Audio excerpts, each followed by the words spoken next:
Katekese perumpamaan tentang seorang penabur. Dari kelompok 2, Rika Emia Guru Singa, Media Ella Teresia Sinulingga, Suster Sarito Magdalena Sinurat. Perumpamaan tentang penabur diambil dari Injil Matius bab 13 ayat 1 sampai 23. Pada waktu itu, keluarlah Yesus dari rumah itu dan duduk di tepi danau. Maka datanglah orang banyak berbondong-bondong lalu mengerumuni dia, sehingga ia naik ke perahu dan duduk di situ. Sedangkan orang banyak semuanya berdiri di pantai. Dan ia mengucapkan banyak hal dalam perumpamaan kepada mereka.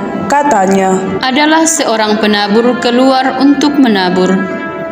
Pada waktu ia menabur, sebagian benih itu jatuh di pinggir jalan. Lalu datanglah burung dan memakan benih itu, semua sampai habis dan tidak berbuah. Kemudian sebagian benih jatuh di tanah yang berbatu, yang tidak banyak tanahnya, lalu benih itu tumbuh. Karena tanahnya tipis, tetapi sesudah matahari terbit, layulah ia dan menjadi kering karena tidak berakar. Kemudian sebagian lagi benih itu jatuh ke tanah di tengah semak duri. Lalu makin besarlah semak itu dan menghimpitnya sampai mati. Dan sebagian jatuh di tanah yang baik lalu berbuah. Benih itu ada yang berbuah 30 kali lipat, ada yang 60 kali lipat, dan ada yang 100 kali lipat. Siapa bertelinga, hendaklah ia mendengar. maka datanglah murid-muridnya dan bertanya kepadanya, "Mengapa engkau berkata kepada mereka dalam perumpamaan?" Jawab Yesus, Kepadamu diberinya karunia untuk mengetahui rahasia kerajaan surga, tetapi kepada mereka tidak. Karena siapa yang mempunyai kepadanya akan diberi, sehingga ia berkelimpahan. Tetapi siapa yang tidak mempunyai, apapun juga yang ada padanya akan diambil daripadanya. Itulah sebabnya aku berkata-kata dalam perumpamaan kepada mereka. Karena sekalipun melihat, mereka tidak melihat, dan sekalipun mendengar, mereka tidak mendengar dan tidak mengerti. Maka pada mereka genaplah nubuat Yesaya yang berbunyi, "Kamu akan mendengar dan mendengar, namun tidak mengerti. Kamu akan melihat dan melihat, namun tidak menanggap. Sebab hati bangsa ini telah menebal, dan telinganya berat mendengar, dan matanya melekat tertutup, supaya jangan mereka melihat dengan matanya, dan mendengar dengan telinganya, dan mengerti dengan hatinya, lalu berbalik sehingga aku menyembuhkan mereka. Tetapi berbahagialah matamu karena melihat, dan telingamu karena mendengar. Sebab aku berkata kepadamu, sesungguhnya banyak nabi dan orang benar ingin melihat apa yang kamu lihat, tetapi tidak melihatnya, dan ingin mendengar apa yang kamu dengar, tetapi tidak mendengarnya. Karena itu, dengarlah arti perumpamaan penabur itu. kepada setiap orang yang mendengar firman tentang kerajaan sorga, tetapi tidak mengertinya, datanglah si jahat dan merampas yang ditaburkan dalam hati orang itu. Itulah benih yang ditaburkan di pinggir jalan. Benih yang ditaburkan di tanah yang berbatu-batu ialah orang yang mendengar firman itu dan segera menerimanya dengan gembira. Tetapi ia tidak berakar dan tahan sebentar saja. Apabila datang penindasan atau penganiayaan karena firman itu, orang itu pun segera murtad. Yang ditaburkan di tengah semak duri ialah orang yang mendengar firman itu, lalu kekhawatiran dunia ini dan tipu daya kekayaan menghimpit firman itu, sehingga tidak berbuah. Yang ditaburkan di tanah yang baik ialah orang yang mendengar firman itu dan mengerti, dan karena itu ia berbuah. Ada yang 100 kali lipat, ada yang 60 kali lipat, ada yang 30 kali lipat. Sebelum kita memahami dan mendalami tentang perumpamaan penabur, maka kita terlebih dahulu memahami apa itu perumpamaan. Menurut Kamus Bahasa Indonesia, perumpamaan adalah ibarat atau peribahasa yang berupa perbandingan. Menurut Kamus Alkitab Deuterokanonika, perumpamaan merupakan cerita-cerita yang bermaksud menjelaskan hal-hal yang tersembunyi, khususnya cerita-cerita yang mengandung hal-hal yang nyata dalam kehidupan manusia yang dipakai Tuhan Yesus untuk menerangkan kerajaan Allah dan rahasianya. Dan menurut Ensiklopedia Gereja Jilid 6, perumpamaan adalah cerita yang menggambarkan suatu kenyataan profan untuk menjelaskan suatu kenyataan rohani atau keagamaan. Segi keagamaan ini tidak diuraikan secara eksplisit, tetapi disinggung saja dan haram tampak secara baru. Maksudnya, supaya cerita menimbulkan gejolak rasa atau kritik sebagai situasi dinilai diterang baru yang menggugah. Makna atau maksud perumpamaan membuat kebenaran menjadi konkret, membuat kebenaran menjadi suatu gambaran yang dapat dilihat dan dipahami semua orang. 2. Membuat pikiran dan mata seseorang mulai dari tempat ia berada dan membimbingnya ke tempat ia seharusnya berada. 3. Menumbuhkan minat pendengar karena disampaikan dalam bentuk cerita. 4. Memaksa pendengar untuk menemukan kebenaran bagi dirinya sendiri. Dan yang terakhir, menyingkapkan kebenaran kepada orang yang merindukannya dan menyembunyikan bagi orang yang tidak ingin melihat kebenaran. Mengapa Yesus menggunakan perumpamaan? Itu dapat kita lihat dari Injil Matius bab 13 ayat 10 sampai ayat 13a yang berbunyi, "Maka datanglah murid-muridnya dan bertanya kepadanya, 'Mengapa engkau berkata-kata kepada mereka dalam perumpamaan?' Jawab Yesus, 'Kepadamu diberinya karunia untuk mengetahui rahasia kerajaan surga, tetapi kepada mereka tidak. Karena siapa yang mempunyai, kepadanya akan diberi, sehingga ia berkelimpahan. Tetapi siapa yang tidak mempunyai, apapun juga yang ada padanya akan diambil daripadanya. Itulah sebabnya aku berkata-kata dalam perumpamaan kepada mereka, karena sekalipun melihat, mereka tidak melihat, dan sekalipun mendengar, mereka tidak mendengar dan tidak mengerti.'" Arti dari bacaan ini adalah, yang pertama, Tuhan Yesus memperhatikan disposisi hati setiap orang. Apa yang dapat diterima oleh seseorang tergantung dari disposisi hati dari orang tersebut. Dengan menggunakan perumpamaan, Yesus dapat menyentuh hati semua orang, membuat mereka tertarik untuk mengikutinya, dan kemudian dapat menerima pengajarannya secara lebih mendalam. Dan yang kedua, alasan Yesus mengajar dengan perumpamaan adalah untuk menyatakan pentingnya prinsip mediasi. Yesus menghendaki agar apa yang diajarkannya kepada para rasul dan para murid dapat mereka teruskan kepada orang banyak, baik secara lisan maupun tertulis. Katekese perumpamaan seorang penabur dilihat dari dua sudut. Sudut pertama adalah dari sudut pandang pendengar. Benih adalah sabda Allah, penabur ialah Allah. Tanah adalah lambang hati manusia dalam menerima sabda Allah.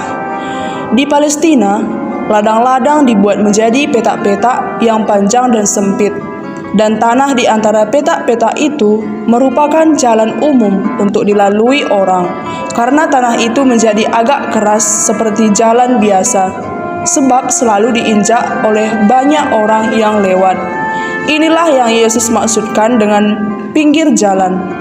Apabila benihnya jatuh di sana, bagaimanapun caranya, tidak mungkin akarnya dapat menembus tanah, sama seperti apabila benih itu jatuh di jalan.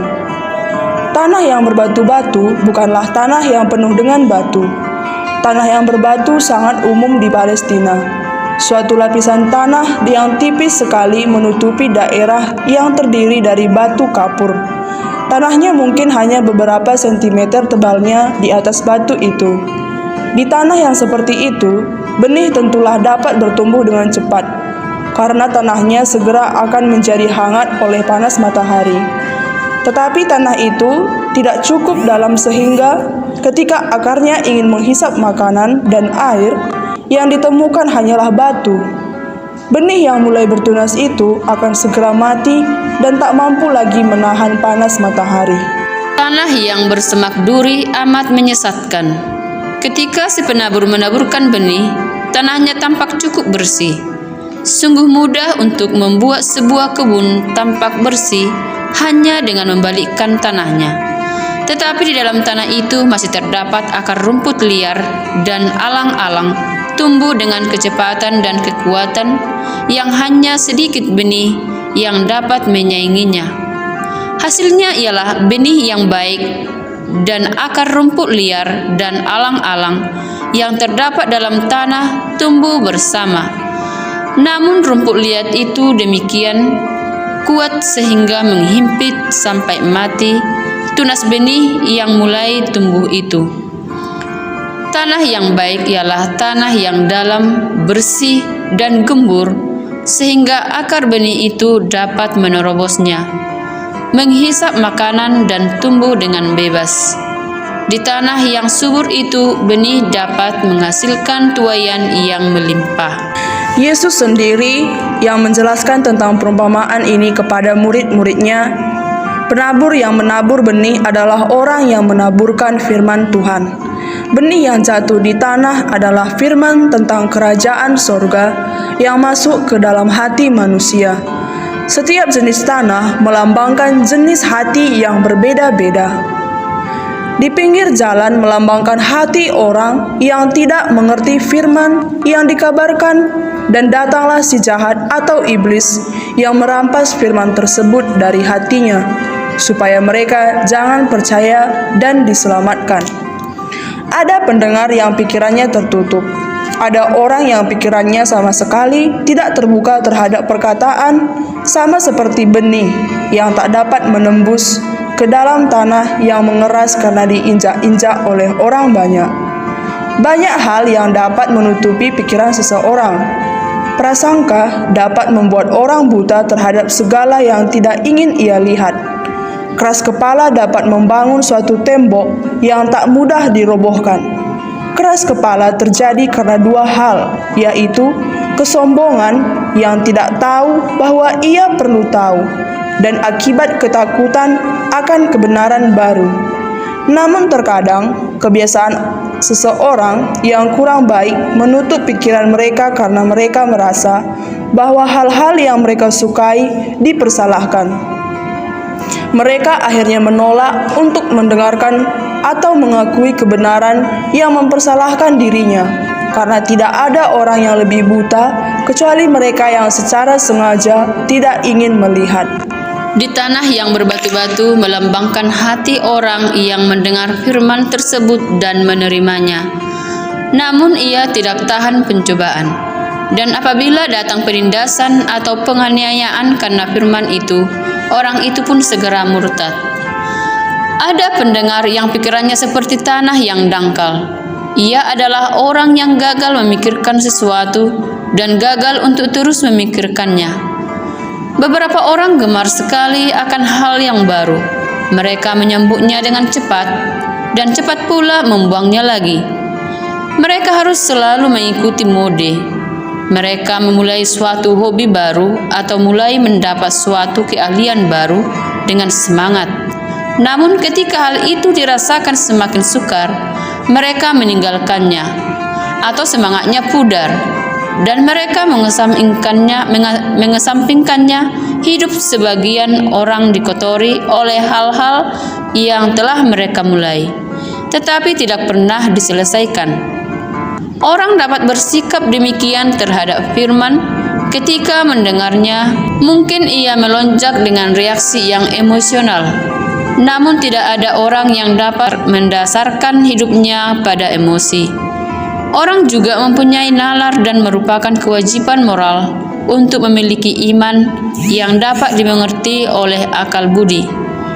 Menjadi pengikut Kristus mempunyai tuntutan-tuntutan yang harus dihadapi. Tawaran Allah bukan hanya sebuah hak istimewa, tetapi juga sebuah tanggung jawab. Semangat yang tiba-tiba selalu dapat pula menjadi api yang padam dengan cepat.